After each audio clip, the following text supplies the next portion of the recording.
హజరత్, నేను ఒకప్పుడు బాగా జమాత్కు వెళ్ళేవాడిని.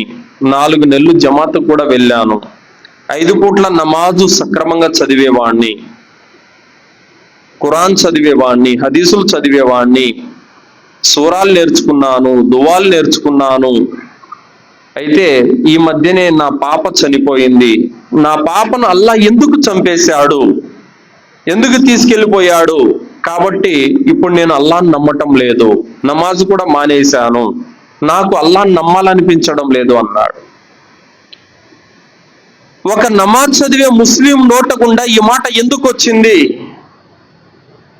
ఎందుకు వచ్చిందంటే అతన్ని కొన్ని నెలల పాటు జమాతులకి తీసుకెళ్లారు, కానీ దువాలు నేర్పించారు, సూరాలు నేర్పించారు.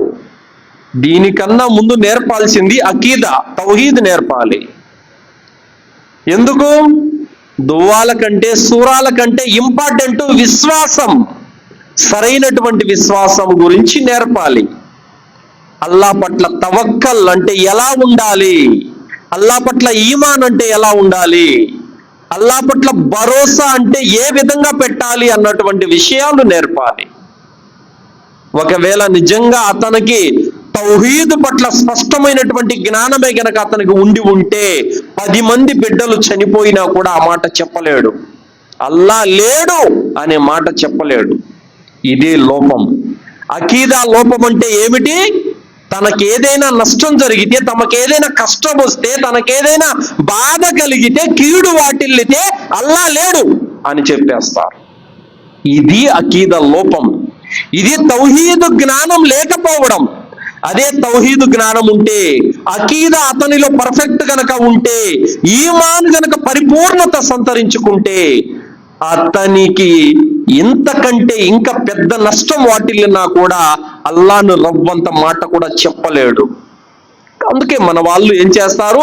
జమాతులకు తీసుకెళ్తారు, మంచిదే, కానీ నేర్పాల్సింది అసలుది నేర్పకుండా దాని తర్వాత అంశాలు నేర్పితే లాభమేముంది? తౌహీద్. అందుకే అల్లా తాలా ఏమన్నాడు? ఫఅలము అన్నహు లా ఇలాహ ఇల్లల్లాహ్. ఓ ప్రవక్త, లా ఇలాహ ఇల్లల్లాహ్ గురించి నువ్వు బాగా తెలుసుకో. ఏదైనా ఒక దాని గురించి మనము ఒక మాదిరిగా తెలుసుకోవటం వేరు, బాగా తెలుసుకోవటం వేరు. అందుకే అల్లా ఏమన్నాడు? ఫఅలము, బాగా తెలుసుకో. దేని గురించి? లా ఇలాహ ఇల్లల్లాహ్, అల్లా తప్ప మరొక ఆరాధ్యుడు ఎవడు లేడని నువ్వు బాగా తెలుసుకో. అందుకోసమే మన ప్రేమ, మన తవక్కల్, మన ఈమాన్, మన యకీన్, మన మొహబ్బత్ పూర్తి అల్లాహకు ఒక్కడికే అంకితం కావాలి. కానీ నేడు ముస్లిం సమాజంలో అకీదా పట్ల, తౌహీదు పట్ల సరైనటువంటి జ్ఞానం లేని కారణం చేత అల్లా మీద కూడా భరోసా ఉంది, ఔలియాల మీద కూడా భరోసా ఉంది. మరి దీని గురించి మనము తప్పనిసరిగా తెలుసుకోవాల్సినటువంటి అవసరం ఎంతైనా ఉంది సోదరులారా.